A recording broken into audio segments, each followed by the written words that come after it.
Buenas tardes. Muchas gracias por vuestra presencia. Yo me llamo Rosa Bocanegra, soy la diputada primera de la Junta de Gobierno del Colegio de Abogados de Málaga. Voy a ser la moderadora de esta mesa que se llama Los MAC y sus requisitos y ha sido elaborada por lo que son los mediadores, en la cual van a intervenir en primer lugar, Josefa Corbacho Ramírez, que es abogada del Ilustre Colegio de Abogados de Málaga y experta en arbitraje. En segundo lugar, intervendrá Gabriela Domingo Corpas, abogada del Ilustre Colegio de Abogadas de Málaga y fundadora de la Asociación de Abogados, fundadora de los Abogados Colaborativos de Familia. En tercer lugar, intervendrá Elisa Santiago Blázquez, que es abogada del Ilustre Colegio de Abogados de Málaga y mediadora del Centro de Mediación de Arbitraje del Ilustre Colegio. En cuarto lugar, intervendrá Manuel Ángel Martínez García, notario de Málaga.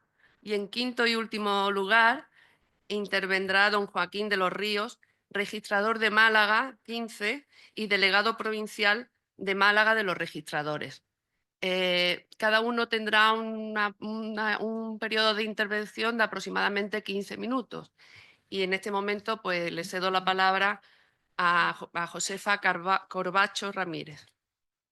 Muchas gracias, Rosa. Muchas gracias a todos y sobre todo al colegio por invitarme a participar en esta mesa. Estoy un poco abrumada porque llevo 2 días aquí sentada oyendo hablar a todos los que me han precedido con unas intervenciones brillantísimas y francamente yo creo que no estoy a la altura, pero bueno, ya que estoy aquí aprovecharé para hablar de mi libro. Que tampoco tengo libro a todo esto porque me han pedido que hable de arbitraje y de arbitraje poco puedo decir en cuanto a la Ley Orgánica 1/2025 porque no se menciona el arbitraje. Empezamos fenomenal. La sección tercera del título segundo, que es el que recoge todos los MASC, no menciona el arbitraje como uno de los mecanismos adecuados para la solución de controversia. Yo personalmente pienso que es un olvido imperdonable, pero que por otra parte, habida cuenta de lo que hemos estado escuchando aquí en estos días, pues quizá el arbitraje, que aunque no se menciona expresamente, sí que como el artículo 2 de la ley prevé cualquier mecanismo adecuado regulado por esta o por cualquier otra ley sectoriales y como tenemos la ley de arbitraje y los tribunales de arbitraje, los tribunales arbitrales que están en funcionamiento, no cabe ninguna duda de que el arbitraje es un mecanismo adecuado de solución de controversia, muy, muy adecuado. Y teniendo en cuenta todas las dudas que se están planteando en torno a las figuras que sí recoge la ley, sí que quizá de resultas de todo esto, pues teniendo en cuenta los problemas que se avecinan con las dificultades que va a plantear a lo mejor la negociación directa entre las partes, con los problemas de la conciliación pública bueno, que se puede colapsar y se puede dilatar mucho en el tiempo. Con todos estos inconvenientes, quizás el arbitraje sea el gran beneficiado de todo esto porque realmente es un mecanismo que es rápido, eficaz y que la ley reconoce que en España, y no en España, porque lo dice en el preámbulo de la ley y lo ha puesto antes de manifiesto Andrés López, no en España sino en Europa no existe conciencia de mediación, eso es lo que dice la ley, sin embargo sí que todos estos mecanismos tienden hacia la mediación. Ante esa falta de cultura mediadora en las partes, pues quizá el arbitraje sí que pueda resultar beneficiado, pero bueno, un poco esto se va a ir yendo Se verá con el tiempo porque ahora mismo a mí, francamente, lo que me da miedo es que llegue el día 4 de abril o el día 5 o el día 10 y me entre un cliente por la puerta, porque yo no sé lo que le voy a decir a ese cliente, para empezar. Le tengo que decir que tenemos que someternos a un procedimiento previo de negociación. Ese proceso previo de negociación, a ver cómo lo articulamos, porque es cierto que ni la ley ni nadie va a confiar en las partes como negociadoras, cuando realmente los abogados estamos negociando siempre, pero no nos podemos olvidar de que luego siempre puede haber una parte que dependemos de nuestros clientes y de que luego hay una parte que puede estar más o menos interesada pues, en dilatar esa negociación, en que se retrase todo, en obstaculizar sin tal, y que de resultas de todo eso no podamos, no seamos capaces de conseguir el documento que a mí me habilita para poner la demanda. Porque en la negociación entre las partes o sus abogados, para que se cumpla el requisito de procedibilidad, yo necesito un documento que firmen las dos partes donde se haga constar pues, que se han sometido de buena fe a un procedimiento de negociación y tal. Yo me puedo pegar 3 meses negociando con la mejor fe del mundo, con mi amigo Juan, y ahora resulta que su cliente o el mío pues nos la juegan en el último minuto y no firman el papelito. Yo no sé eso cómo lo vamos a poder manejar y articular. Está aquí la señora decana y a lo mejor se puede establecer algún espacio que el colegio tome la iniciativa en la creación de algún espacio seguro de negociación o algo así, no sé cómo va a ser eso. En definitiva, yo lo que tenía que introducir un poco son los distintos mecanismos, los distintos MASC. Ya he hablado de un poco del arbitraje, que no se recoge, pero que bueno, está sometido a la ley de arbitraje y de eso se podría hablar muy extensamente de otra parte. La mediación hará su exposición Elisa. Y tenemos las diferentes modalidades de conciliación.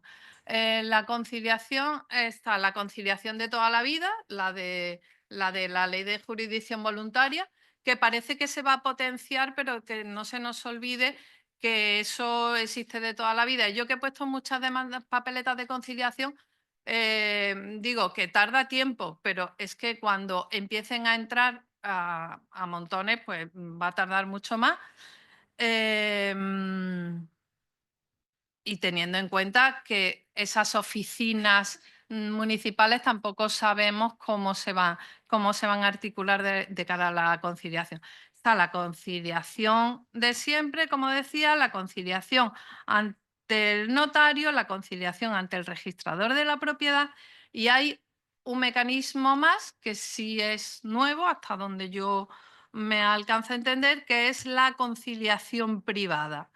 La conciliación privada, aquí también entiendo que el Colegio de Abogados somos abogados y el colegio va a tener mucho que decir en orden a cómo se establece estos mecanismos de conciliación, porque lo único que nos dice la ley es que en el artículo 15, la ley lo que nos dice es que la persona conciliadora es un tercero neutral, independiente y que tiene que estar inscrito en alguno de los colegios profesionales de la abogacía, procura, graduados sociales, economistas, notariados o registradores. O bien estar inscrita como persona mediadora. Yo pienso que el legislador no tiene muy clara cuál es la distinción entre la conciliación y la mediación.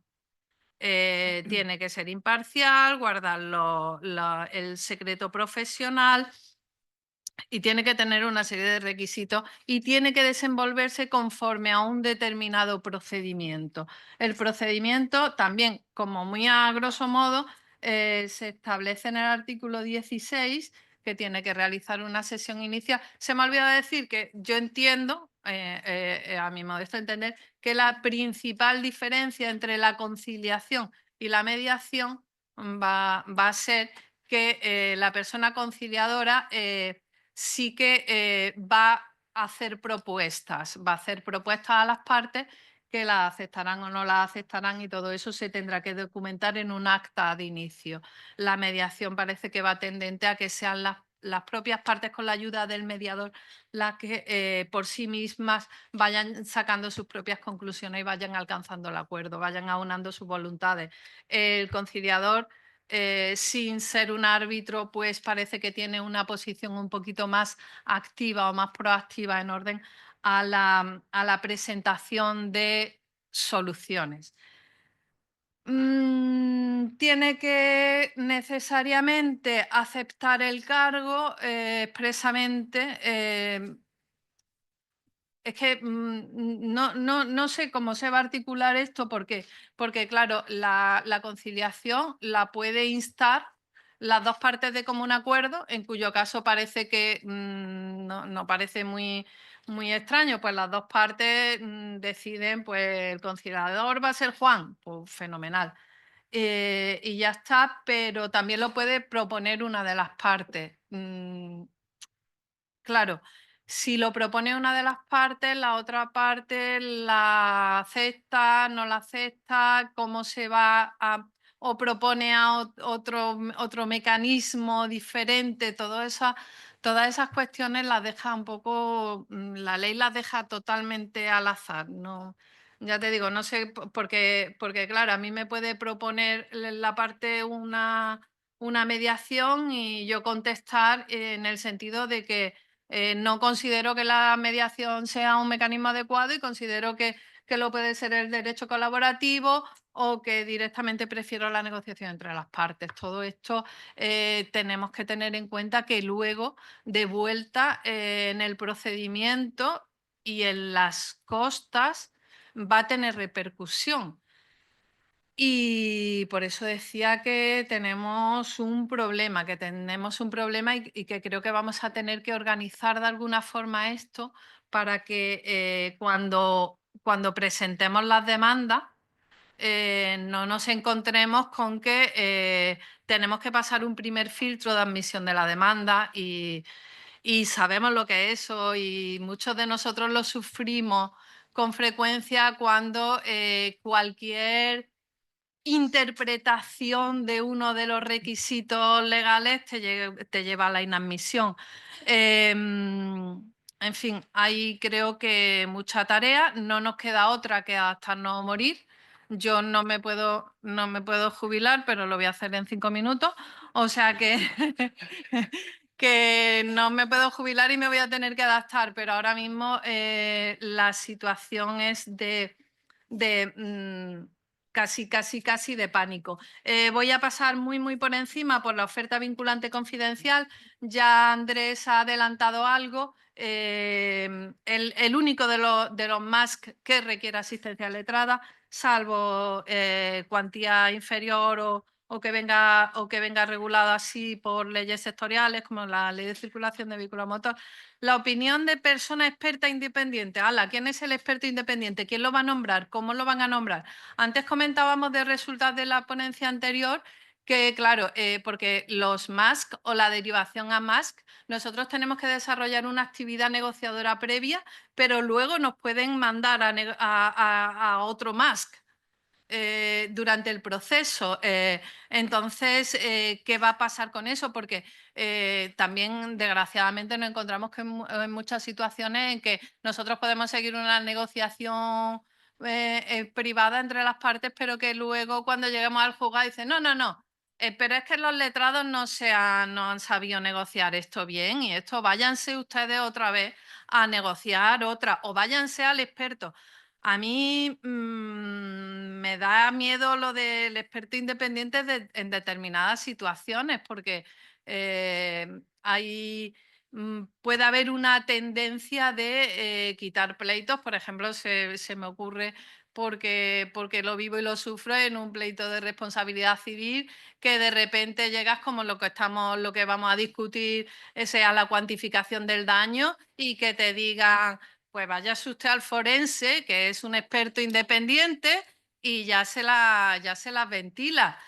Entonces, bueno, pues no sé, no, a lo mejor parezco poco optimista, pero realmente sí que lo soy, porque yo pienso que nosotros hemos sobrevivido a muchas circunstancias, ya a muchos avatares, y que podremos con esto, porque hay buena voluntad y yo sé que vamos a ser capaces de manejar satisfactoriamente todo esto que ahora mismo realmente parece que se nos viene encima, pero que va a ser un poco cosa de ponernos a funcionar, y que seguramente vamos a contar con todo el apoyo del mundo, desde el colegio, desde las asociaciones y de todas partes, para ir encauzando, ir dándole forma a esto que ahora parece como muy loco, pero posiblemente quede,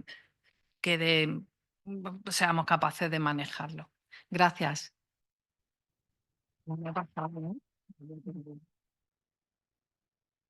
Muchísimas gracias, Pepa, por tu brillante intervención, y se le cede el turno a Gabriela para Domingo.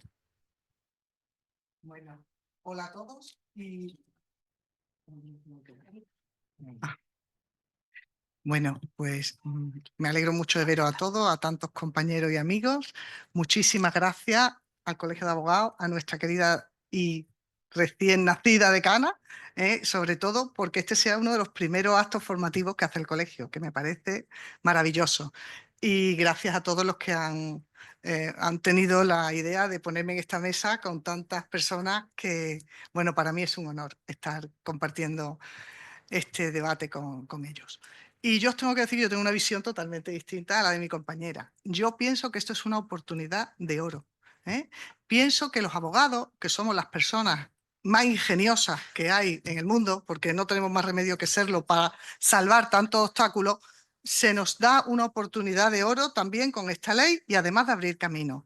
Nosotros desde la Asociación de Abogados Colaborativos de Familia lo que pensamos es que hay que cambiar el paradigma, que ya no somos abogados decimonónicos, de los que estamos sentados y antes a un abogado se le preguntaba y sabía de todo o tenía que saberlo. Que ya hemos dado un salto, que estamos en el siglo XXI. Y esto nos abre muchísimas puertas. El paradigma hay que cambiarlo, ya somos otros. Y tenemos que estar preparados para todo lo que venga. Además, sin perder un punto de partida, que eso yo se lo insinúo simplemente a la decana y al colegio, que el abogado tiene que ser el proveedor principal de justicia, que cuando la gente tenga un problema no diga, ¿dónde me dirijo? ¿A quién voy? Con todo el respeto a los mediadores, porque ese es un paso después. A mi entender, y lo que defendemos desde nuestra asociación, es que el abogado tiene que ser el primer proveedor de justicia y que le ofrezcamos a las personas que acuden a nosotros a preguntar, a ver cómo encauzan su asunto, su litigio. Mire usted, hay estas posibilidades. Ahora, antes de irse a un pleito, aquí tienen ustedes un abanico. Mire ustedes, está la mediación, está la colaboración, está la conciliación.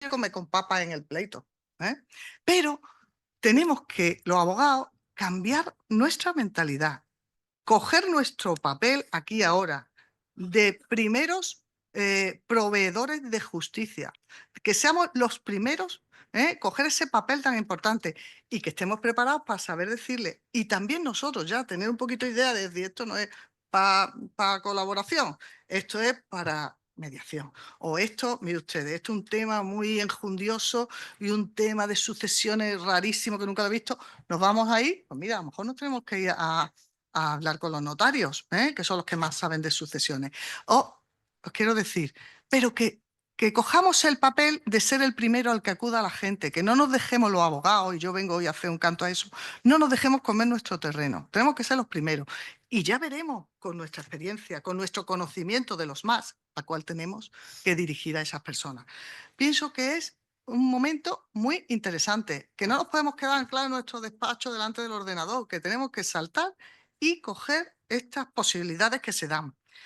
Me diréis alguno, ¿y eso de los abogados colaborativos qué es? Yo no vengo aquí a dar una charla de abogados colaborativos, ya hemos tenido mucho y además quiero deciros que nuestro colegio es el primero, que ya en el año 2018, ahí tenéis que tener el acuerdo, firmamos un acuerdo de colaboración, era decano Javier Lara, de la Asociación de Abogados Colaborativos de Familia, que la fundamos allá por el 2014, 6 compañeras o 5, y firmamos un acuerdo de colaboración con el colegio para participar, para hacer actividades que ha servido de modelo para otras asociaciones y para otros colegios. Lo tenéis que tener por ahí archivado, si no yo os daré una copia porque es interesante. Porque por primera vez se nos nombra a los abogados colaborativos en una ley como esta. ¿Eh? ¿Y por qué es importante? Porque no dejamos de ser abogados, pero abogados con técnica y conocimiento en negociación y en muchas otras cosas, y con una actitud de buena fe y de intentar solucionar extrajudicialmente los conflictos, los que nos vamos a poner a ello. Y va a haber personas que quieran ese camino cuando le ofrezcamos el abanico de posibilidades. Es que todo esto que ahora se está materializando en la ley es lo que siempre hemos dicho desde los abogados colaborativos, porque no es que digamos, no todos los asuntos para nosotros, no, porque es que hay asuntos que no son de abogados colaborativos o hay que pasar antes por una mediación. En la colaboración se trabaja en red con otros profesionales. Montones de veces que decir, vamos a parar la negociación y a esta persona la vamos a mandar a un psiquiatra. Hay veces que entra gana de eso, ¿no? O los vamos a mandar a un asesor fiscal, o los vamos a mandar porque a nosotros todo no lo podemos abarcar. Y hay cosas, o a un mediador porque hay un punto ahí de, o a un coach, ¿eh? Se pueden hacer muchas cosas. Entonces, ya en nuestra forma de trabajar, en la forma de trabajar de los abogados colaborativos, está previsto que desde el principio se pactan unos acuerdos. Una de las características fundamentales es que se comprometen esos dos profesionales a no ir a juicio. De hecho, si se rompe esa negociación, esos dos abogados que hemos estado negociando en vía colaborativa, no vamos a poder representar a los clientes en el pleito. Se tendrán que ir a otras personas. No deberíamos ni de recomendar. Podemos decir, aquí tiene usted 5 nombres de abogados. Pero ya que el abogado sabéis que coge la confianza, el cliente, perdón, coge la confianza con su abogado. Aprende, o sea, ya le ha contado todas las cosas, ya se saben ahí, no quiere. Entonces, desde el primer momento está advertido. Mira que como esto salga mal, yo no puedo ser tu abogado. Yo lo voy a hacer todo. Pero enfrente tenemos un compañero que va a ser capaz de ponerse en nuestra posición, porque entre los dos cada uno vamos a representar los intereses de nuestros representados, pero entre los dos tenemos un objetivo en común, lograr un acuerdo. Lograr un acuerdo. Por eso esta ley a nosotros no nos viene grande ni nos preocupa, al revés, estamos contentísimos porque es la primera vez que se nos nombra, la mediación se la nombra por todas partes, pero los colaborativos, muchos de vosotros estáis oyendo hoy hablar por primera vez. Entonces es una oportunidad muy bonita y cuando uno, y os digo, desafortunadamente no hay muchos casos de, vamos, yo no puedo decir que yo tenga una lista de asuntos que llevo en colaborativo, pero sí os digo que te cambia la mentalidad y la forma de enfrentarte a los asuntos. Además de que aprende a negociar porque hacemos cursos de negociación Harvard, etcétera, etcétera, y viéndolo todo. Y además todo está basado, al principio, imaginaros, por supuesto, de la buena fe. Esos abogados colaborativos pertenecen a asociaciones y, o a secciones del colegio, que desde aquí lanzo la idea de que se pudiera abrir, ya que no tenemos ahora más remedio, porque es una beta y es abogados colaborativos, la palabra abogado. Ahí es donde de verdad se nos está nombrando. Pues deberíamos de abrir una vía por ahí muy interesante. Una vez que tú ya te pones a negociar, que tú ya no miras el asunto como mi cliente, lo mío, mi dinero, mi esto, mi casa, no, sino que tú estás viendo, bueno, vamos a ver, que esta mujer que está aquí enfrente, es que ha estado no sé cuántos años casada, dedicada a la familia, tendrá que tener una pensión. Os hablo de ámbito de familia, que es donde más me muevo, pero igual que eso, en una compraventa o en un problema de una nulidad de un contrato, que es muy interesante, que nuestra asociación es que es solo de abogados colaborativos de familia, pero la formación la coge para todo. Y en definitiva os digo que estamos muy contentos con ello. Mm, ¿Qué más os puedo decir? Que, hombre, es que no me puedo meter ahora a contaros todo lo que los abogados colaborativos, pero estoy dando unas cuantas pinceladas. Que concluye se concluye con un acuerdo que se le da el formato de convenio regulador, y esos abogados que han hecho el colaborativo, la negociación colaborativa, sí que pueden ir en la vía consensuada al juzgado. Y si no se llega a un acuerdo, ya está previsto y ya saben las personas que esos abogados ya no van a poder participar, y perfectamente desde el primer momento tenemos ya, digamos, la vía de procedibilidad preparada, porque se va a acabar diciendo la negociación colaborativa, que ha consistido en 3 sesiones, en 4 y en 5, y también con asistencia de mediación y de tal, no ha llegado a buen puerto. Con lo cual ya, o sí, ha llegado a buen puerto en cuanto a custodia y en cuanto a pensión de alimentos, pero no en cuanto a pensión compensatoria o al uso del hogar familiar. Estos 2 puntos los traemos al juzgado para litigio. Por tanto, os digo, yo tengo que defender lo que hoy vengo, de lo que me han pedido que hoy hable, y lo defiendo porque creo en ello. Entonces, cuando uno cree en algo, pues lo puede transmitir bien, y soy muy positiva ante esta ley. ¿Que va a haber que limarla? Muchísimo. ¿Que va a haber que ir defendiendo luego a los detalles? También. Pero no podemos ver esto como un retroceso, sino como un avance muy importante. Verlo en positivo y amoldarlo con la fuerza de los colegios de abogados a nivel nacional, y para eso tenemos una decana maravillosa, a amoldarlo a los que nos interesa a los abogados y lo que queremos los abogados, que es no perder espacio en el mundo jurídico, que no venga nadie a quitarnos nuestro sitio, porque os digo, y eso a fuego, somos y tenemos que seguir siendo los primeros proveedores de justicia. Y voy a acabar con una frase de Darwin, que dice que no sobreviven ni los más fuertes ni los más listos, sino los que mejor se adaptan a cambio. Con esa frase termino y para adelante con nuestra decana. Gracias.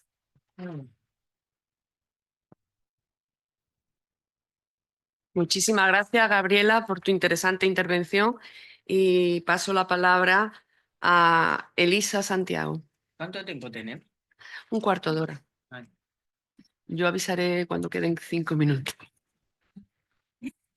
Bueno, hola. Bueno, como todos, muchísimas gracias por estar aquí. Sobre todo yo quiero agradecer al Colegio de Abogados, a Flor, nuestra decana, porque esto ha sido una maratón montada este curso. O sea, yo cuando me dijo el coordinador de Juana Acuña, me dijo, dice, vamos a montar, dije, Dios mío, acaba de salir, y además yo dije, pero una jornada de un día, y dice, no, son 3 días.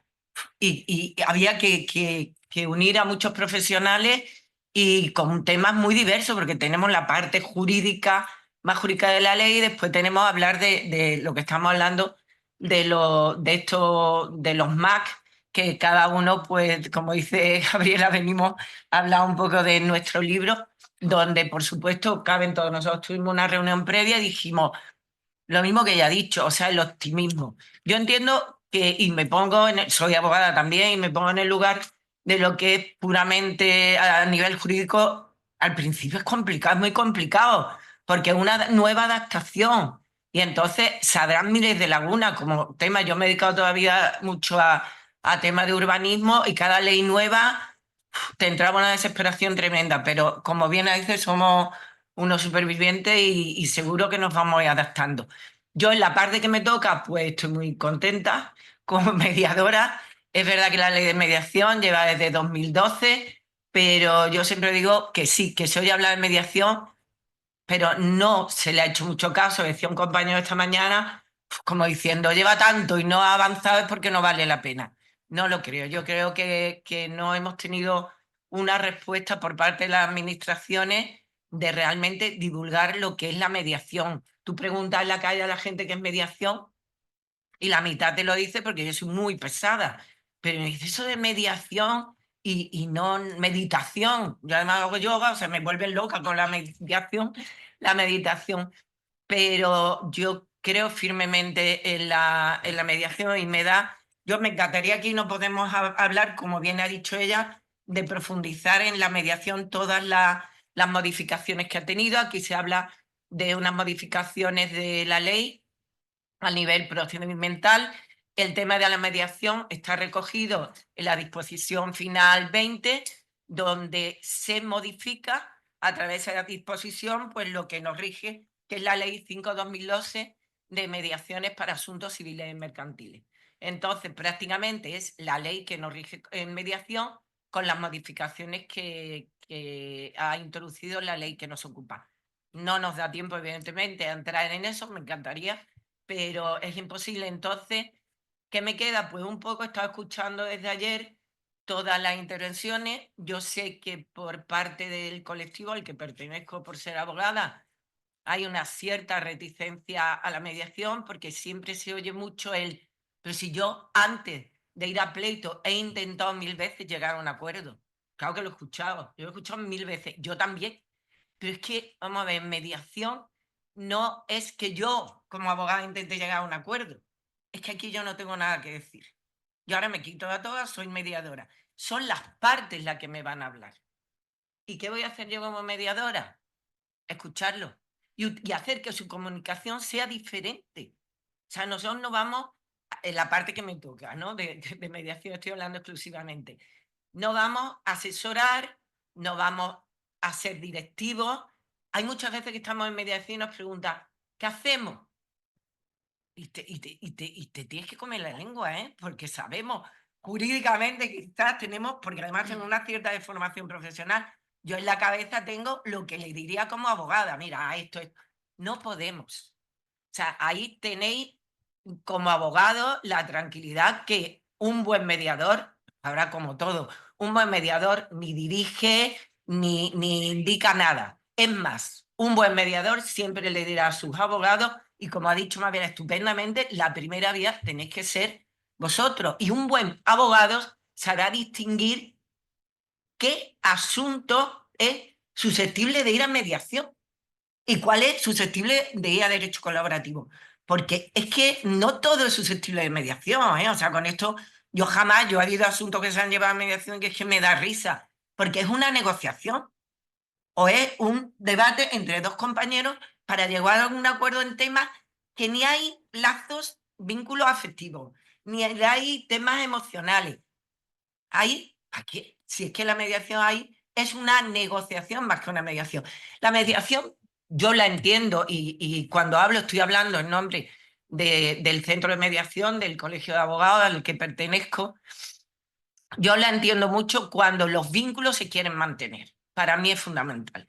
Quiero decir, en una negociación entre abogados cabe todo, pero cuando hay vínculos que hay que mantener muchas veces es importante que las partes se escuchen.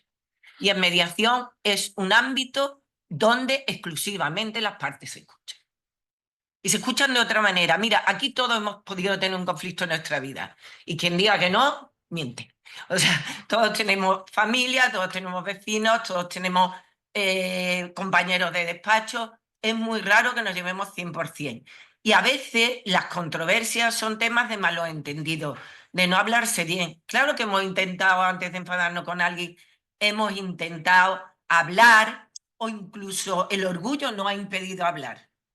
Pues el poder tener un espacio donde hay una persona neutral, imparcial, y eso está recogido en la ley, lo que es la neutralidad y la imparcialidad, que sea capaz de dirigir esa comunicación, a lo mejor escuchándonos, puede que incluso no lleguemos a un acuerdo, pero la relación puede mejorar. Ahí es donde interviene la mediación. Cuando tú no tienes vínculo, por ejemplo, en una empresa que se va a disolver y tú no vas a volver a ver a tu socio en la vida, a mí qué más me da, si es que no quiero verlo, si es que no quiero oírlo, a juicio.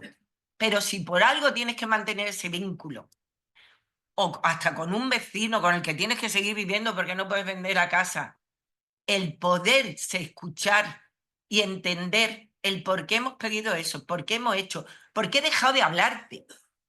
Eso es mágico, y si no yo no estaría aquí. Llevo 15 años en esto y podéis saber que he visto temas que han llegado no mirándose a la cara y cuando ha terminado la mediación se han dado la mano o un abrazo. Porque llevo 15 años, no voy a estar perdiendo el tiempo tanto tiempo. Y no ha sido por ganar dinero, porque precisamente cuando habláis de dinero, creo que los mediadores son los que más gratis hemos trabajado en esta profesión. Es porque creo en esa en ese cambio. Y siempre les digo, acompañados de vuestros abogados. Por eso quiero que lo veáis como una herramienta más, no como algo, como decía yo un compañero, vaya marronazo que nos ha caído. ¿Marronazo por qué? Esto tiene que ser como la conciliación laboral.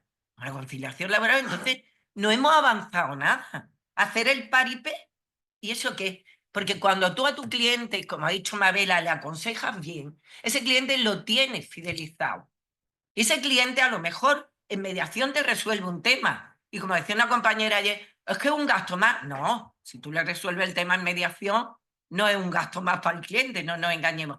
Quizá la nuestra es más pequeña, pero ese cliente no va a tener solamente un tema.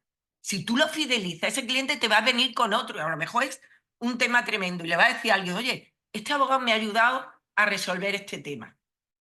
Yo confío en él y a lo mejor te va a mandar a un cliente que tiene un marronazo que ni es mediable, ni es conciliable, ni es nada, pero ese sí te va a dejar dinero. O sea, fidelizar a quien tenga, que hay mucho tema, que hay mucho pleito. Yo le digo a los mediadores, porque a veces los propios mediadores no llevamos a mediación, ¿eh? Bueno, yo lo llevo, pero bueno, digo, si cada mediador llevase, porque es que hay mucho pleito, desgraciadamente.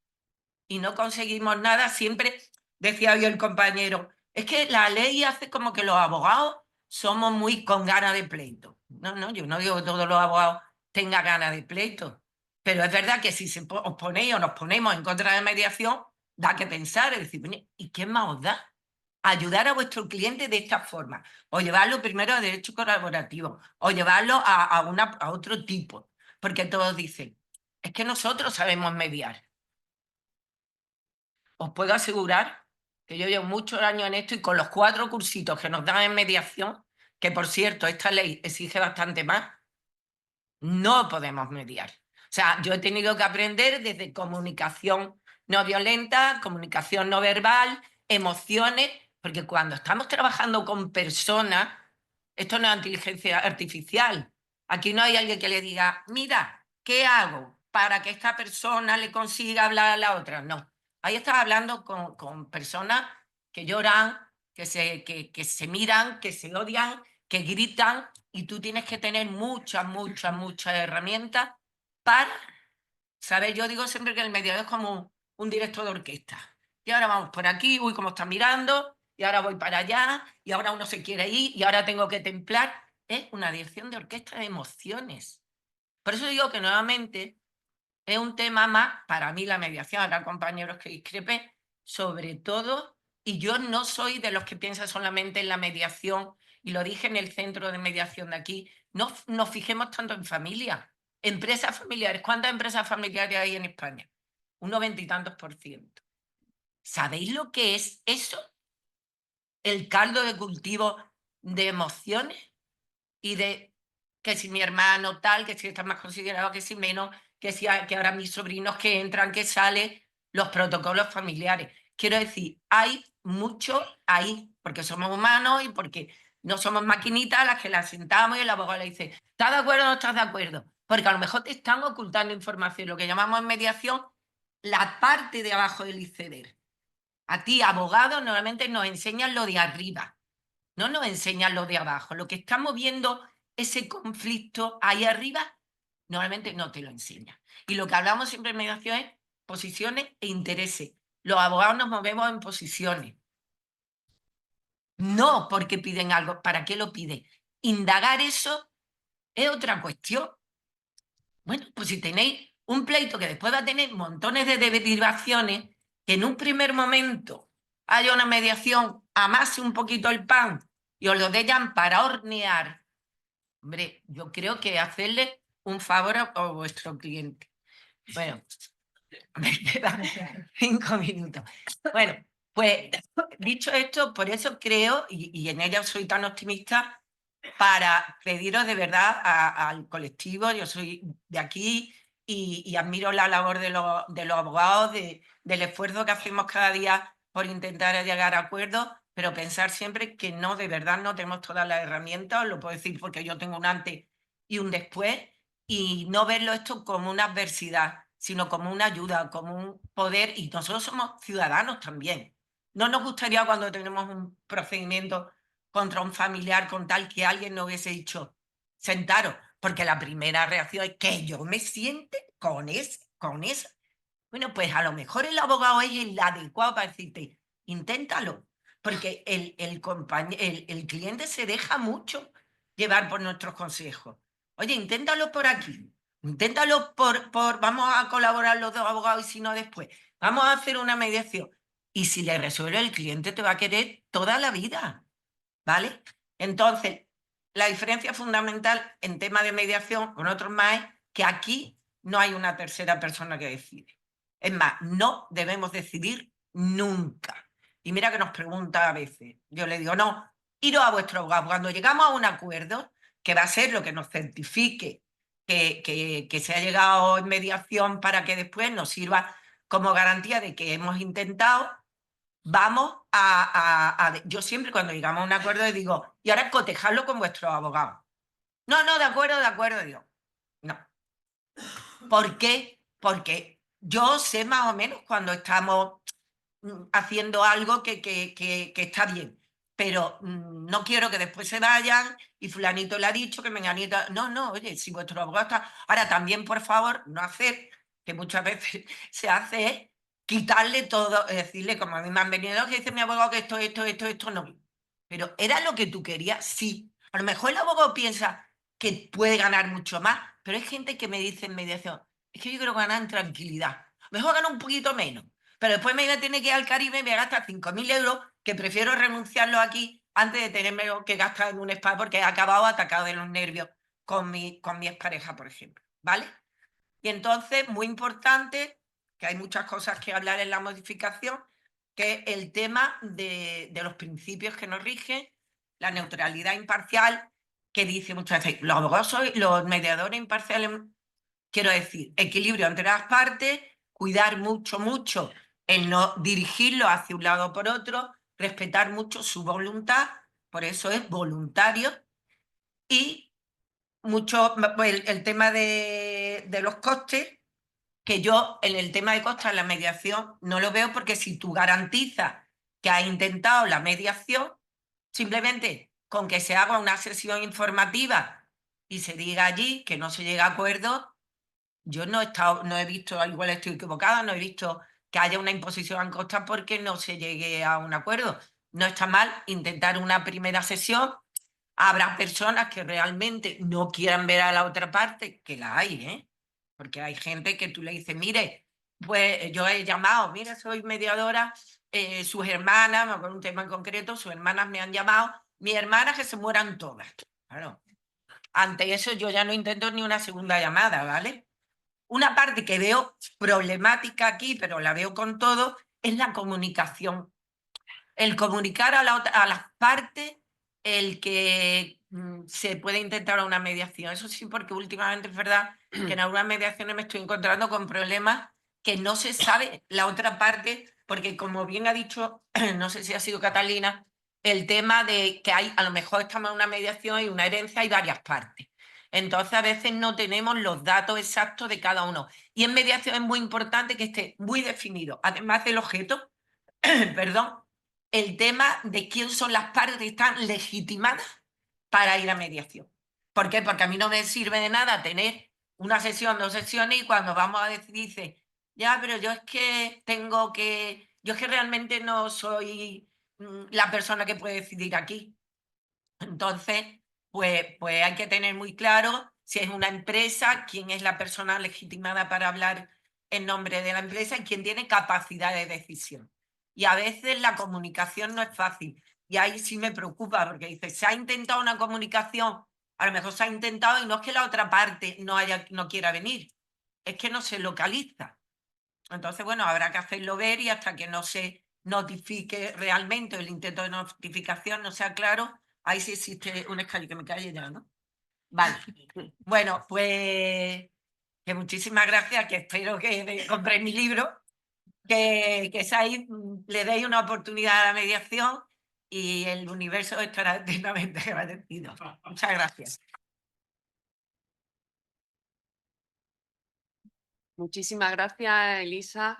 por tu explicación tan esclarecedora y práctica de lo que es la figura del mediador, al igual que lo han hecho anteriormente Mabela con respecto a lo que es el abogado colaborativo y Pepa en relación a lo que son el arbitraje y los más. Y ahora le cedemos la palabra a don Manuel Ángel Martínez García, notario de Málaga.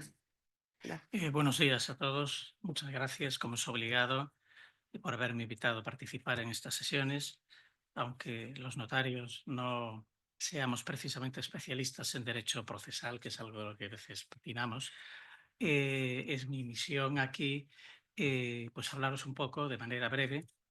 Como opositor que he sido, estoy habituado a cumplir con los tiempos, entonces voy a respetar los 15 minutos todo lo que pueda, de cómo el notario puede ser parte activa en las cuestiones relativas a los medios adecuados de solución de controversias.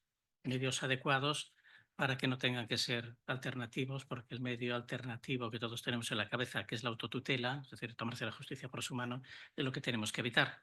Entonces, busquemos un principio esencial de la justicia. La justicia es eficaz cuando es rápida y en eso todos tenemos que colaborar y los notarios también de una manera especial.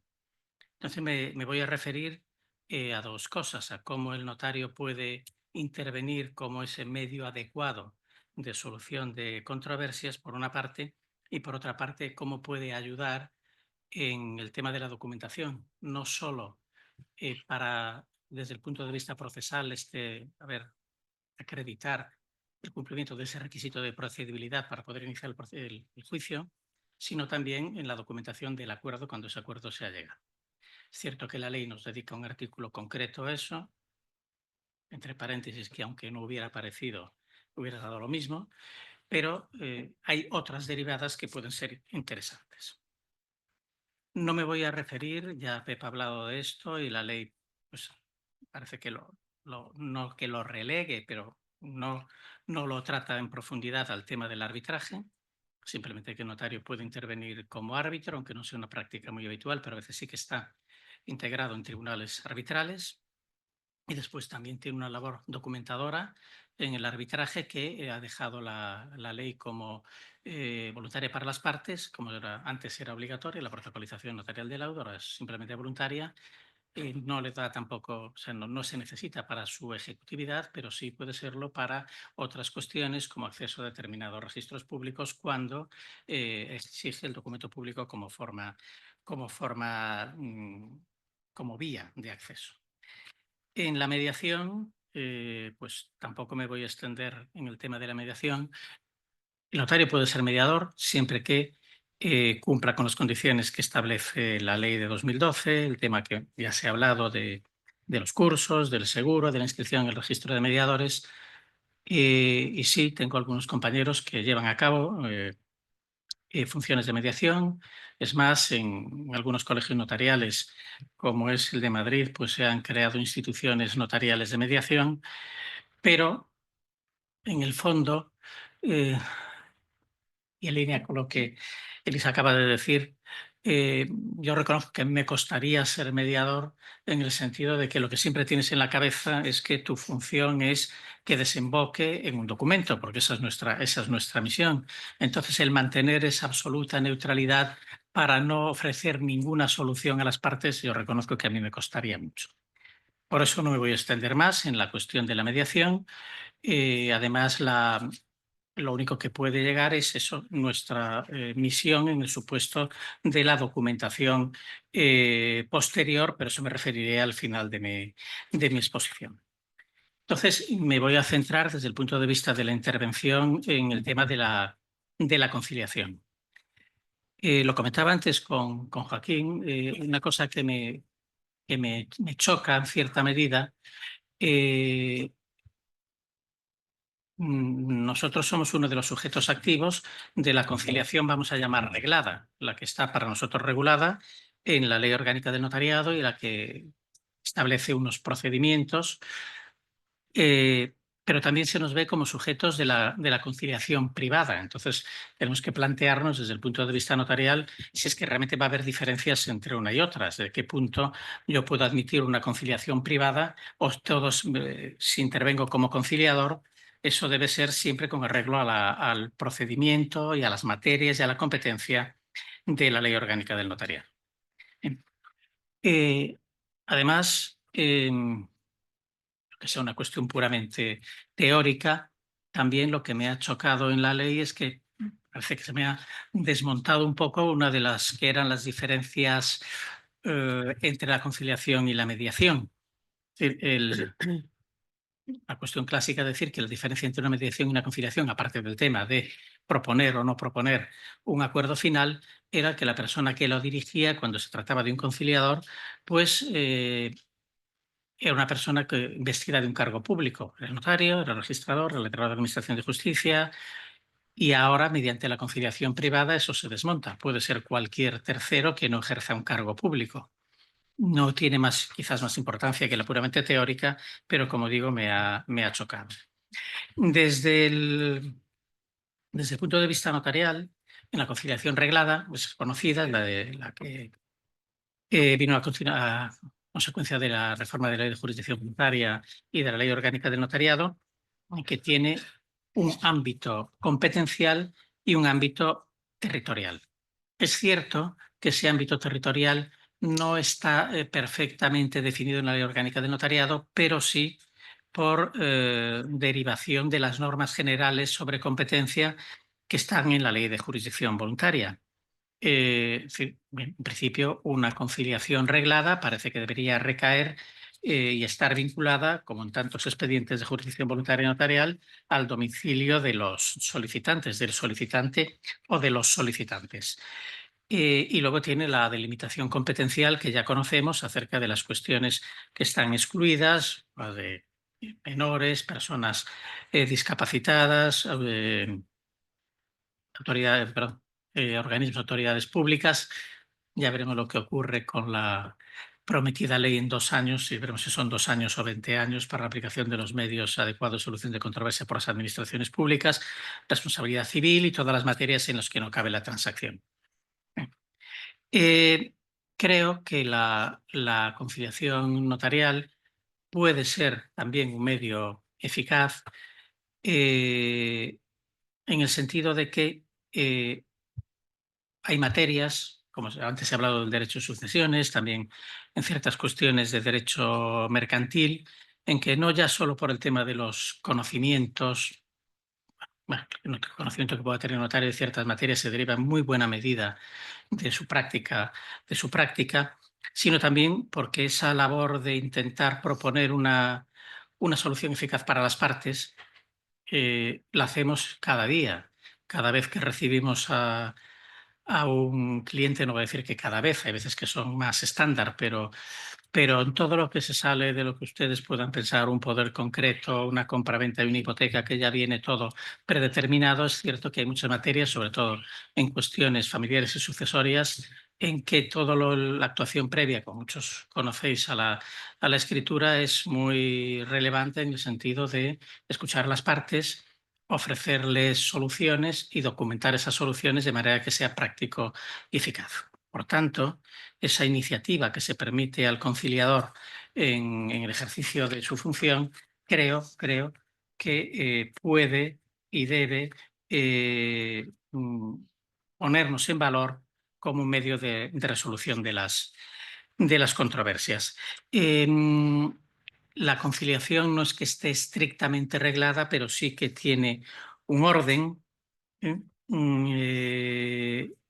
Aparte de lo que hemos hablado de la competencia en cuanto al domicilio del requirente o de los requirentes, pues habrá un procedimiento de notificaciones, reuniones, que lo que es importante permite una documentación de la actitud de las partes y una independencia del notario a la hora de determinar cuándo tengo una sesión conjunta, cuándo tengo una sesión individual, y eso creo que puede ser importante para llegar a la consecución del acuerdo, porque hay muchas veces, como Antes comentaba Elisa que hay gente que no se quiere ver, no se puede ver, pero que si lo ves por separado puedes convencerle para que llegue a un acuerdo, sino también cuando desemboca en un desacuerdo, en el sentido de que a la hora de evaluar, y pensamos siempre en la imposición de las costas, pero más cosas, fundamentalmente en la imposición de las costas, si ha habido o no una verdadera voluntad eficaz de llegar a un acuerdo y para no desembocar en el proceso, el hecho de que se documente debidamente cuál ha sido la actitud de las partes, pues puede ser muy relevante. Luego tenemos otra cuestión también, que es otra de los extremos en que la ley se queda a veces, no la ley, sino el desarrollo práctico de la ley se puede quedar un poco cojo, que es en la debida documentación de los requerimientos, notificaciones y demás. Al hacerse notarialmente la conciliación, también todo el proceso de los requerimientos y notificaciones va por vía notarial, que es un procedimiento que da fe a ciencia de que se ha intentado, de cuál es el contenido de lo que se ha querido notificar y de cuál ha sido la actitud de la contraparte con relación a esa notificación, ese ofrecimiento. Cierto es que, como en tantas cosas, se queda coja en el extremo de la debida acreditación del domicilio y hemos de decirlo que no tenemos tampoco canales adecuados, como comentamos hace un rato, para determinar cuál sea el verdadero domicilio de una persona. De acuerdo que la Ley de Protección de Datos lo limita, pero la colaboración de las administraciones públicas para los casos en que yo personalmente he tenido, quitando los ayuntamientos, por el resto de los que tienen la información es nula, por no decir otra cosa. Bien, la conciliación, desde el punto de vista formal, en la óptica notarial, pues desembocará o en un acta o en un acta más una escritura, es decir, todos los trámites previos de la solicitud de notario por uno o por ambas partes, los requerimientos, la celebración de las sesiones, la documentación de las sesiones, irá en un acta que servirá también como medio probatorio después con vistas al proceso. La documentación del acuerdo ya era en una escritura pública y en la escritura pública pues ya tendrá todos los efectos de ejecutividad si luego esto no se cumple y de fecha, prueba, preferencia en caso de que se trate de un crédito, acceso a registros públicos que son los propios de la escritura pública. Conciliación privada. Bueno, pues en cuanto a la conciliación privada, como digo, tiene ese procedimiento que no difiere en cuanto a los trámites o los pasos a dar en gran medida del procedimiento de la conciliación reglada. Parece que se debe suponer que el notario cumple con los requisitos para ser conciliador privado porque aparte de estar colegiado es imparcial, guarda los deberes de confidencialidad, el secreto profesional. Pero mi duda es hasta qué punto el hacerlo con un carácter privado hace que nos vayamos a apartar de la normativa reglada. En cuanto a materias a tratar, tengo muy serias dudas que nos podamos apartar. ¿Por qué? Porque ya hay las materias que están excluidas, están en la parte inicial de la ley. Por lo tanto, lo dudo.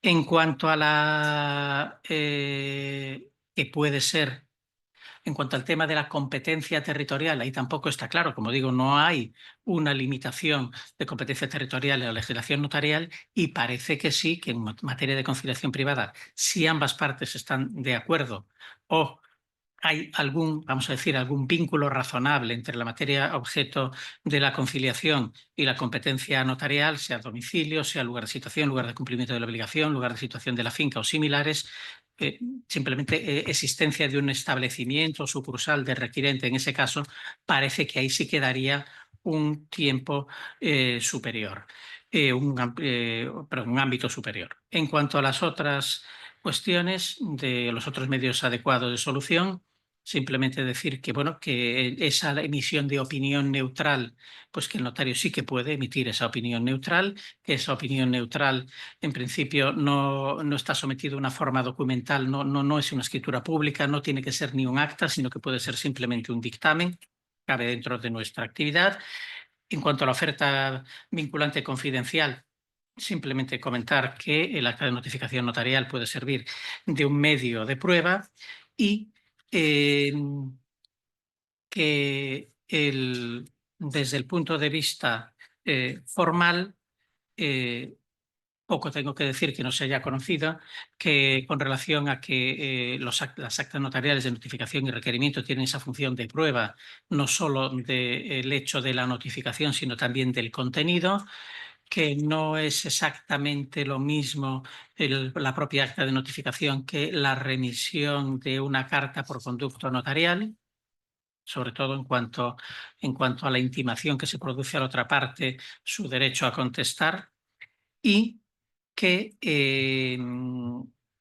la otra cuestión que plantea, ¿no? Bueno, que se supone una cierta novedad, es que en el supuesto de que el acuerdo alcanzado sea en una mediación, en una conciliación o en cualquier otro de los sistemas adecuados de resolución, eh, sea otorgado unilateralmente por una de las partes, habrá que hacer en ese caso una doble documentación notarial, y así lo establece la ley. Es decir, primero hay que probar para documentar unilateralmente que se ha intentado que se haga de manera bilateral. Entonces habrá que hacer el propio notario que va a documentar el acuerdo, tendrá que hacer un acta de notificación a la otra parte, por lo cual nos lleva otra vez al problema de la debida identificación de los domicilios.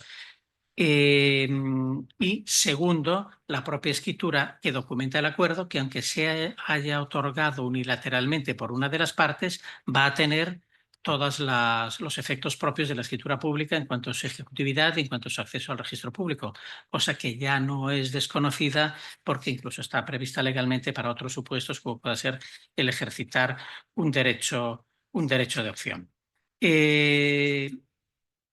Además, la escritura en que se documente el acuerdo pues, tendrá que ser valorada jurídicamente por el notario para comprobar que no se vulnera ninguno de los requisitos legales y, ya para acabar, simplemente que tengamos en cuenta que está previsto que esas actuaciones se pueden realizar por medios telemáticos o incluso por videoconferencia, cosa que también nos puede dar un mayor campo en supuestos incluso de conciliación en que tengamos a una de las partes en el extranjero.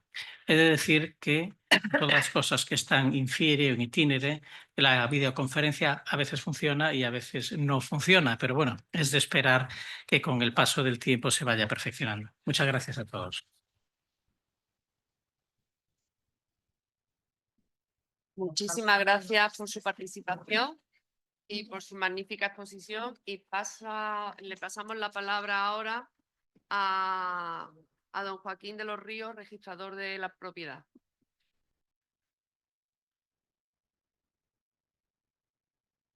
Bueno, muchísimas gracias por Ahora, ¿no? Ahora se escucha, ¿no? Bueno, en primer lugar, muchísimas gracias de verdad por invitarnos también tanto a nosotros como a registrador, ¿no? A este tipo de mesas redondas, pues para todos empezar a intentar, ¿no? comprender esta nueva ley, que aunque tenemos todavía un par de meses, ¿no? hasta el 3 de abril, pero bueno, que pongamos muchas cosas en común y sobre todo, bueno, pues que pues, no sé, el ciudadano y también bueno, todos los abogados pues conozcan un poco todas las alternativas que tenemos para la resolución de conflictos.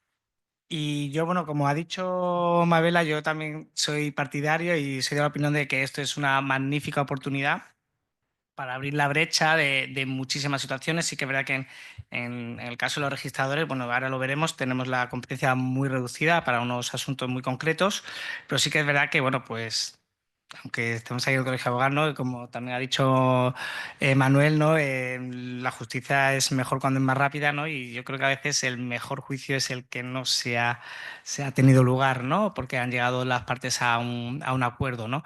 Y más en temas inmobiliarios, ¿no? Que a veces, bueno, pues por su valor y por pues, ¿no? la importancia pues, de la controversia, pues puedan tener, bueno, pues varios pues eso, pues varios frentes abiertos y se puede llegar a una solución, ¿no?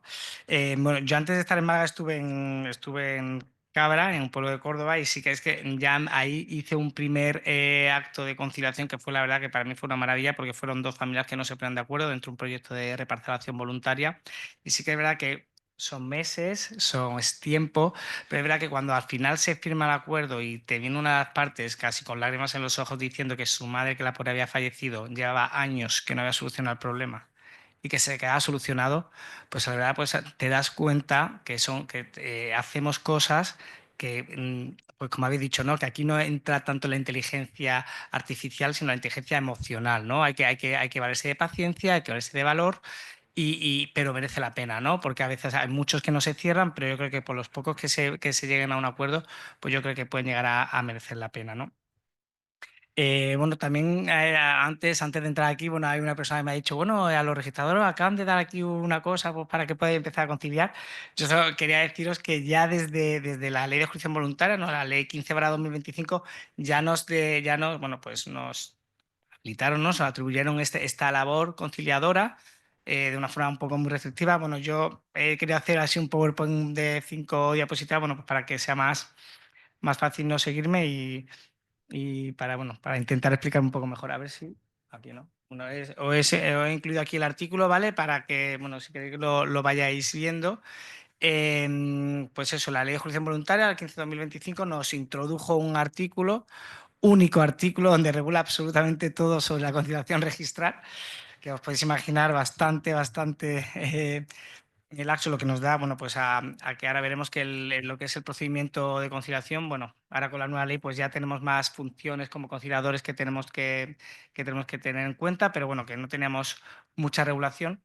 Y bueno, pues se introdujo en la ley hipotecaria este artículo 103 bis, donde nos encomendaban pues eso, estas labores de conciliación sobre cualquier controversia inmobiliaria, urbanística o mercantil, ¿no?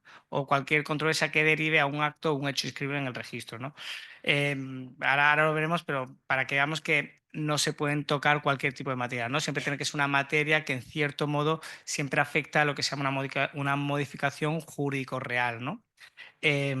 Y sí quería que se diera el artículo, que lo vierais, porque lo que está abajo en negrita es la única modificación que se ha introducido con esta nueva ley 1/2025, ¿no? Que no, a lo que es desde el punto de vista registral, únicamente, bueno, pues cuando salió en el 2015 este artículo, pues se entró bueno, pues empezó a plantear si el acta, como veremos cuando se termina el procedimiento de conciliación registral, si era título ejecutivo y sobre todo si era título inscribible, ¿no? Porque también lo bueno de lo que tiene la conciliación registral es que todo ese procedimiento que se va haciendo en las fases, evidentemente se van documentando en el registro mediante un acta las distintas diligencias. Y luego ya el mismo registrador, porque ahora veremos, tiene que ser de su competencia dentro de un instituto hipotecario, pues ya en caso que sea materia escribible, pues el documento ya está realizado, ¿no? Entonces, como pues facilita mucho luego lo que es a su posterior y voluntaria inscripción si las partes quieren, ¿no? Entonces, bueno, pues estaba un poco, se planteaba la duda si esa acta, uno, era escribible y sobre todo si también tenía ese carácter ejecutivo, esa eficacia ejecutiva que recoge el 517 de la Ley de Enjuiciamiento Civil, ¿no? Pues esta modificación del 1/2025 ya lo deja claro y como podéis leer, la certificación estará dotada de eficacia ejecutiva en los términos del número 9 del apartado 2, ¿no? Del artículo 517. Y se tramitará conforme al previsto en los títulos extrajudiciales, ¿no? Pues nada, a ver. Creo que me he saltado una. A ver. Ahora, vaya. Aquí estamos. Pues básicamente, también como ha dicho Manuel, los registradores pues no somos mediadores ni somos árbitros, podemos ser conciliadores, ¿no? Podemos realizar actos de conciliación. Sí que evidentemente, pues si un registrador pues hace el curso y tiene el título habilitante para ser mediador, podría serlo, ¿no? Pero al final, bueno, pues derivamos entonces de un procedimiento de conciliación registral, es decir, extrajudicial, ¿vale? Que es voluntario, siempre se va a iniciar mediante una solicitud de parte, ¿vale? En la que el registrador evidentemente no se puede negar, salvo que por el tema de incompatibilidades, como veremos, pero tendrá que iniciar ese procedimiento, notificar, etcétera, y es ante un funcionario público, es decir, esa característica de estar ante un funcionario público y experto en derecho, en el que al ser una conciliación, una mediación, sí que dentro de su conocimiento y en este caso de la que es esto se mueve, ¿no?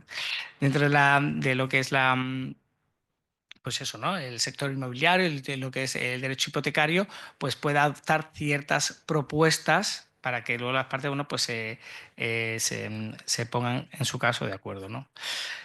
¿Qué qué hace falta, es decir, cuál es la competencia de los registradores, en este caso de la propiedad, ¿no? Pues para hacer este tipo de conciliación.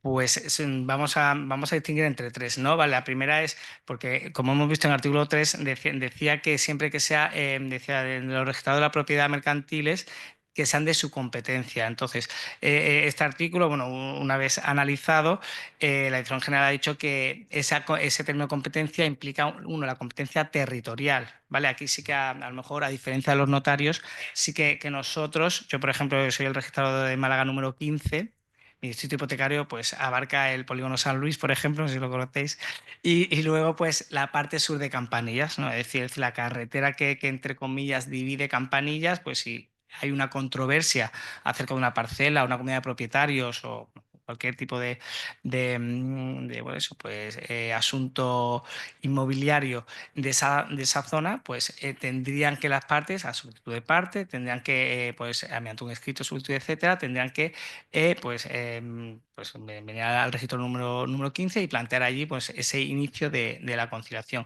Si fuese por encima de la carretera que divide Campanillas, pues sería el registro número 8, o por ejemplo, si hubiera algún problema con este edificio o por esta zona, sería el número 2, ¿no? Es decir, ¿qué tenemos? Pues eso, al final aquí, como han dicho más de una persona, hemos venido a vender nuestros libros. Yo no puedo vender más libros de los que tengo en mi zona, ¿no? Es decir, que todo lo que pase en mi zona, pues me irá al registro y lo que no, pues al que tenga que ir, ¿no? Pues eso es lo que es la competencia territorial, ¿no? Que deriva del artículo 1 de la ley hipotecaria.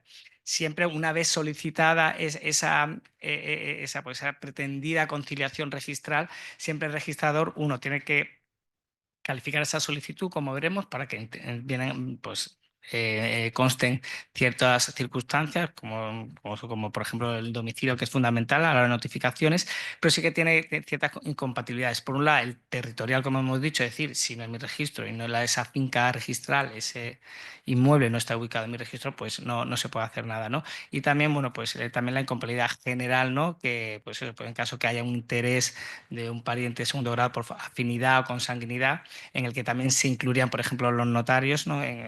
Digo porque yo tengo una compañía que es registradora y su marido es notario, entonces pues siempre tenemos que estar, siempre tengo que estar yo a veces pues echando la mano y firmando cosas que no, bueno, pues que no ella es incompatible, ¿no? Y que recoge el artículo 103 de la reglamento hipotecario no solo en relación a las escrituras públicas, sino a las certificaciones, que es aquí a lo que a nosotros nos interesa, ¿no? Pues esa certificación, ese acta que se hace al final de todo el procedimiento de conciliación, ¿no? Y luego en materia objetiva, a ver si justo, que es básicamente los dos tipos de objetos o materias que podríamos incluir dentro de lo que llevaría a cabo una conciliación registrada, ¿no? Cualquier controversia inmobiliaria, urbanística, mercantil, incluso en fase judicial, ¿no? Porque eso, por analogía al 1809 del Código Civil, no solo es una pretensión que se intenta evitar, pues esa pretensión que no se ha iniciado o que está en curso, ¿no? Y siempre, evidentemente, que no entrañe, que no se utilice esta vía de conciliación registral pues, para abusar del derecho, para hacer un fraude procesal, ¿no? Y luego, pues esos hechos o actos inscribibles en el registro de la propiedad, que yo creo que sí que aquí es donde la verdad que nosotros tenemos esa lanza a favor de, oye, una vez que pues dentro de un procedimiento por ejemplo, el último acto de conciliación que he hecho yo, que fue hace unos meses, era un procedimiento, era un expediente de reanudación de tracto sucesivo, ¿vale? Había varias transmisiones en el registro que no habían tenido acceso, se había perdido el tracto y entre medias pues se notifica a los titulares intermedios, pues uno de los titulares intermedios decía que no, que se oponía a que se inscribiera, bueno, que se reanudara ese tracto sucesivo. Pues de ese procedimiento, que de hecho es un procedimiento notarial, ¿no? Que se hace en el expediente que recoge el 208 de la ley hipotecaria, subyace pues este acta de conciliación que al final pues lo solicitó el promoviente de este expediente de reanudación de tracto sucesivo, solicitando, oye, mira, hay una persona que se ha opuesto, pero yo quiero intentar notificarle y proponiéndole esto. Pues entonces, pues se notificaron las partes, vinieron, costó un poco, pero bueno, gracias a Dios se consiguió. Y al final, pues ya mediante ese expediente de reacción de trato sucesivo y esa acta de conciliación, directamente se pudo acceder a la inscripción que se pretendía, ¿no? Entonces, pues, aunque parezca una obviedad, pero tiene que ser una verdadera controversia, y también lo comento porque da la cosa que tenemos un expediente, Manuel y yo, que tenemos juntos de una familia que estaban de acuerdo, pero es que a mí me plantearon, a mí me llegaron a plantear lo de la conciliación. Digo, mira, pues si sabéis los porcentajes, porque una familia finca antiquísima, que había habido como 7 fallecimientos entre medios de muchísimas personas, y al final pues se lo quedaban pues para hacerlo fácil, ¿no? 4 hermanos por un tanto por ciento, o 4 primos, perdón, por un tanto por ciento. Claro, y al final están de acuerdo, pero que no querían verse las caras. Es decir, que al final era todo un poco así como raro, pero gracias a Dios al final, ya pues bueno, también gracias también a la paciencia de Manuel, pues no se pusieron de acuerdo. Y a mí me planteó uno luego, oye, ¿y si iniciamos un expediente de conciliación registraria? Mira, no estoy de acuerdo, ir a notaría, porque había que hacer una escritura de herencia, ir a notaría. Y con esa escritura la ratificáis todos, y también, pues si podemos también evitar la conciliación, pues mucho mejor, ¿no? Cuando más o menos están todos de acuerdo, ¿no?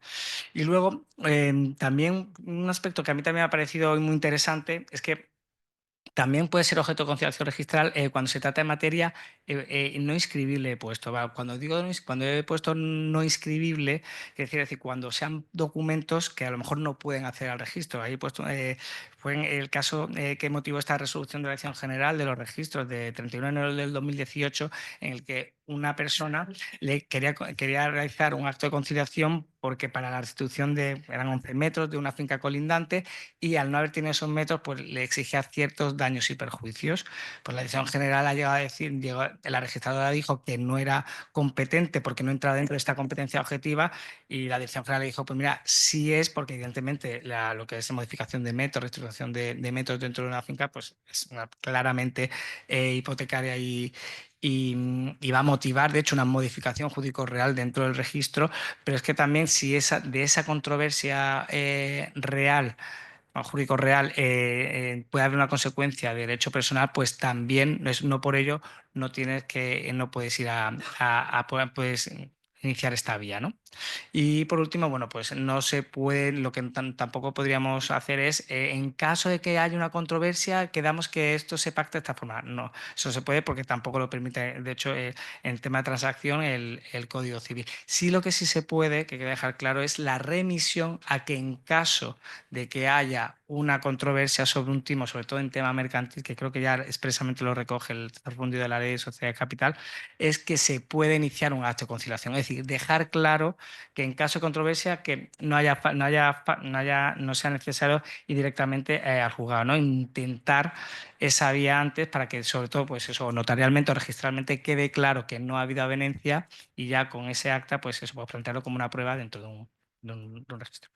Voy a ir muy rápido, ¿vale? Voy a ir muy rápido, porque también la tramitación yo creo que no vamos a entrar mucho. Pues, básicamente sí quería dejar claro que la solicitud es como el documento PETEN para empezar, para iniciar esta conciliación, porque sí que ahí donde tienen que constar, como he dicho antes, todos estos datos que son necesarios, son indispensables para que pueda llegar a buen puerto esta conciliación, ¿no? La identificación de las partes, intervención, pues a veces bueno, pues se hace a través de un abogado, un letrado, el domicilio fundamental, el valor fiscal, y en caso del tema mercantil, las estructuras reales, ¿vale? Sí que hay que dejar bien clara y delimitada en aras a, bueno, pues el principio de especialidad que rige el registro de la propiedad, las fincas registrales y la controversia en sí. Es decir, cuántos metros, que por el caso que sean unos metros, o es que porque también yo tengo un problema también de conciliación con un tema de servidumbre, pues dejar claro a qué se concreta, qué es lo que quiere ceder uno, qué es lo que querría ceder otro, o qué se le podría proponer, ¿no? Es decir, dejar bastante claro lo que es el objetivo, ¿no? de esa avenencia, ¿no? Y pues una vez admitida a trámite, que el registrador vea que es competente para poder realizar esta conciliación, pues pasará pues eso, a aceptar este requerimiento y empezar a notificar que, como habéis visto, el artículo 103 bis no dice nada, pues ¿sabe? El colegio entendemos que tenemos que aplicar el tema de plazo de la Ley de Procedimiento Administrativo Común, y luego sí que se le puede poner un plazo para que la otra parte, pues se le puede poner un plazo pues mayor en caso que, pues dada la envergadura de la contienda o de la controversia, pues se pueda resolver. Porque a veces, por ejemplo, en materias ya también en cierto modo nosotros también ya teníamos este tipo de conciliaciones, por decirlo de una forma, con otros expedientes que ya en el 2015 también, bueno, en otra ley, pero nos incluyeron, que son no sé si son, bueno, los expedientes de doble inmatriculación. Cuando una finca está doble inmatriculada, ese expediente también se hace ante el registrador. También se hace ante el registrador, ¿no? Y pues entonces, pues por analogía se suelen coger los plazos que se utilizan en estos procedimientos que hay en el registro, ¿no? Pues nada, comparecencia, unidad de acto, que no es necesaria esa unidad de acto. Y nada, importante, me están llevando al orden. Acabar con el acta. El acta es ese título público, es decir, se le atribuye como un título público que recoge el artículo 3 de la ley, calificable y también podrá ser recurrible en caso que lo califique otro registrador. Esa eficacia ejecutiva. Y recordar que esa conciliación registral no tiene ese carácter procesal, ¿no? Es más, el Tribunal Supremo le ha dado ese carácter contractual y por eso no puede ser objeto de recurso, pero sí puede ser objeto de nulidad, como recoge la ley de jurisdicción voluntaria. Y como novedad de esta última ley, me voy a ir únicamente a la tercera, porque yo creo que sí que es verdaderamente importante. Es decir, cuando se inicia un procedimiento de resolución de conflictos fuera del registro, la nueva ley permite modificando la ley de funcionamiento civil, que se incluya, es decir, que se solicite en el registro una anotación preventiva de demanda de conciliación. Porque esto es importante, porque si no se hace a través de la vía de la conciliación registral, una vez que se presenta un documento en el registro, como muchos sabréis, se aplica el principio de prioridad, que es decir, el historial jurídico de la finca objeto de conciliación se para, es decir, se cierra. Es decir, ahí ya no va a entrar ningún documento hasta que lleguemos a una conciliación o no. Si no se hace en el registro no tiene conocimiento de que se está tratando de conciliar esa materia. Entonces, ya la verdad que yo creo que muy bien hecho esta nueva ley ha introducido esta posibilidad de decir, oye, que si judicialmente se está intentando una resolución de conflictos, oye, solicito una anotación preventiva de demanda de conciliación en el registro para que se paralice, porque si luego viene una compraventa, pues esa compraventa se podrá cancelar siempre que esté ante una anotación preventiva de demanda, ¿no? Por el virtud del principio de prioridad. Muchas gracias.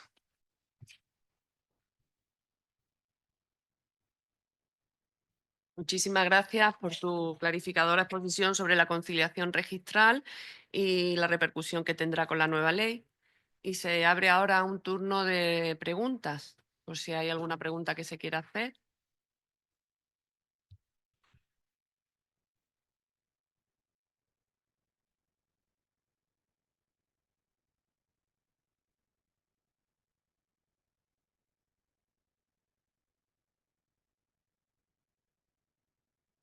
Adriana, había levantado ella la mano primero, Flor. Flor había levantado la mano. Ah. La compañera, da igual. Bueno, era por alusiones. ¿Se me oye bien? Por alusiones al colegio.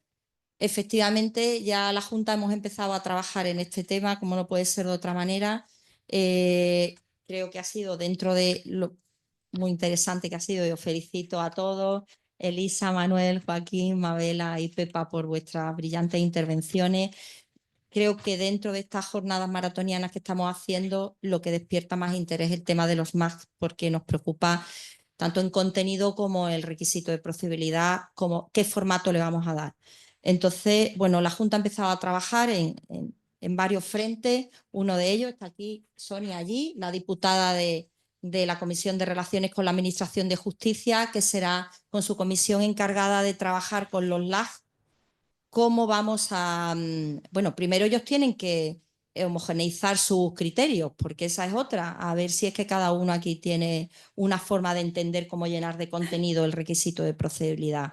Entonces, bueno, esa comisión tiene el gran reto estuvo aquí ya el letrado coordinador, Pablo Jiménez Villarejo, creo que además con muy buena voluntad, y ellos tendrán que negociar de qué manera vamos a pasar ese filtro del requisito de procedibilidad. Luego está también trabajando formación, va a trabajar en talleres prácticos que los necesitamos para ver qué formato vamos a darle pues a las diferentes formas que hay de, los mediadores, registros, notarios, tenéis vuestros propios formatos, pero ¿qué pasa con las negociaciones entre abogados? El colegio tiene que ayudar, porque también aquí deontología tendrá algo que decir y tenemos que tener mucho cuidado, tenemos que ser muy prudentes en qué volcamos en estos documentos donde estamos acreditando las negociaciones entre los letrados.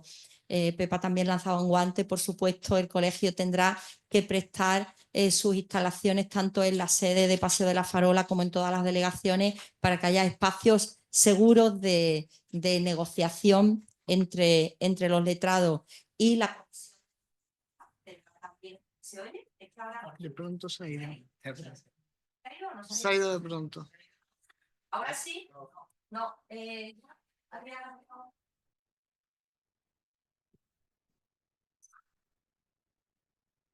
Y además también la comisión normativa tiene que trabajar porque sabéis que queda pendiente desarrollo normativo en esta ley todavía y la comisión de normativa estará ahí como un halcón, lógicamente, vigilando, ayudando, proponiendo, denunciando ese desarrollo normativo que no convenga, perdón, en nuestra casa a la abogacía, que es nuestra obligación.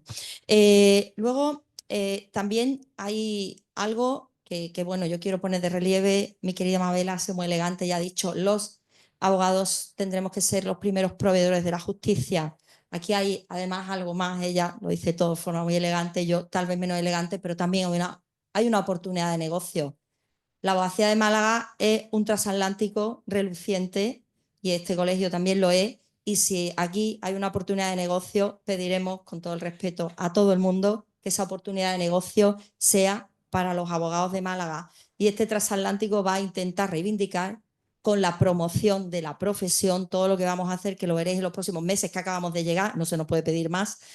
Vamos a tratar de que el mar sea para este barco y eso es, sin duda, no tengáis duda que lo vamos a intentar. Así que quería explicaros un poco brevemente, está todo en el horno todavía, hablaba mi querida Elisa de amasar, todavía estamos metiendo la Junta de Gobierno el pastel en el horno, pero pronto, en breve, tendréis ya algo sobre esto. Así que nada, le paso a Jazmín la palabra.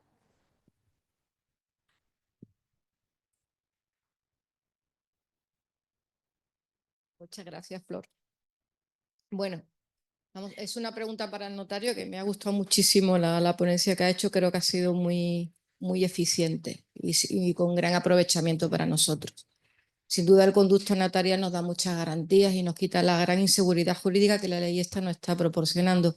Respecto a iniciar el procedimiento de conciliación por la vía de notarial y aplicando la legislación notarial, se me plantea una duda en cuanto a la competencia territorial, porque si el competente territorial es el notario del lugar, el domicilio del solicitante, y yo tengo, por ejemplo, un contrato en el cual hay una sumisión de fueros, la demanda se presentaría en una provincia distinta, ¿cómo hacemos para que el futuro demandado comparezca en la notaría en una provincia diferente, siendo competente el notario? No sé si se le puede exigir. En todo caso, tendríamos la solución telemática, pero sería obligatorio ir a la vía telemática si no para no considerar que es exigirle demasiado. A ver, como tantas cosas que se inician, habrá sus dudas, pero la competencia por el domicilio del solicitante, en mi opinión, está clara, porque estamos en un medio adecuado, previo, no estamos en procedimiento judicial, que es para el que la sumisión produciría sus efectos, con lo cual se puede iniciar. Hay dos vías para poderlo hacer. Una, como has dicho, la de la videoconferencia. Además, aunque la ley no lo diga de una manera taxativa, parece que sí lo que promueve es que se puede acudir a medios telemáticos y dentro de ellos sería la videoconferencia para llegar al acuerdo o al desacuerdo. En fase de desacuerdo es más fácil. Se puede notificar en el domicilio, en el otro domicilio. Esa notificación se puede hacer por la otra vía, que es la vía del auxilio notarial, es decir, a través de un notario de Sevilla. Si la otra contraparte está en Sevilla, se le notifica y se le emplaza. Y se le puede ofrecer la alternativa de esa comparecencia en el procedimiento de conciliación, hacerla por medios físicos, se traslada usted a Málaga, o por medio de una videoconferencia. Como digo, la videoconferencia funciona De momento, ¿cómo funciona? Yo en los casos que he tenido sí he conseguido terminar 3 o 4, pero ha habido otras, especialmente cuando he sido en el extranjero, que ha sido imposible por problemas de comunicación. Pero la vía alternativa existe, es decir, la posibilidad existe. No se le va a poder obligar, pero se le va a poder ofrecer una doble posibilidad. Si ninguna de las posibilidades es admitida, parece que eso sí que sería un medio bastante fácil de probar de la renuencia al llegar al acuerdo. Y una pregunta más. En el caso del requerimiento notarial, la legislación notarial establece un tiempo de espera inferior a los 30 días para considerarlo intentado sin efecto.